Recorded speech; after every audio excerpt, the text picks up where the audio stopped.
Yer yuzi bo'yicha kraboviy xatba, ya'ni yonboshlab yuradigan avtomobillar orasida eng dahshatlisi va eng eksklyuzivnisi aynan shunisi bo'ladi. Bu tuning proyekti ketgan pulli yarmidan ko'pi mashinaning ostki qismiga ishlatilgan bo'ladi. Masalan, shu okaning mashinasi sotilyapti. Narxi esa bor yo'g'i 457 ming dollar bo'ladi. Albatta, bu pullar havodan olingan yoki aqldan chiqqan narsa emas. Albatta, bu mehnat, personalni yondashuv va bir qancha sifatli ehtiyot qismlarini ishlatilishi sabab bo'ladi. Jamiki ishlatilgan liftlari, amortizatorlari esa premium klassda bo'ladi. Balon, diska, bir qanchadan ishlatilgan richaklar, kulaklar, kraboviy xatbani sistemasi. Umumiy qilib aytilganda, haydovchasida o'ziga bir qancha etapdan iborat bo'lgan darobotga sizni kutib turadi. Bu va bunga o'xshagan pikaplar faqatgina shou yoki tomoshalar uchun emas, bu pikaplarni kunlik ehtiyoji uchun ham ishlatsa bo'ladi. Eslatib o'tish kerakki, o'rnatilgan har bitta detal o'zini vazifasiga ega bo'ladi. Bu powerbankga o'xshagan, ba'zi avtomobillarga o'xshagan faqatgina elektronikaga boy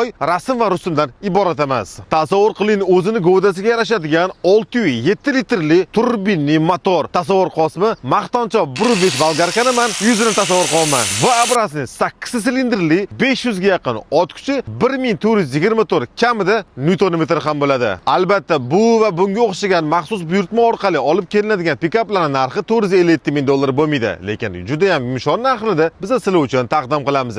Agar sizga ham pikaplar dunyosi qiziq bo'ladigan bo'lsa, kanalimizga obuna bo'ling.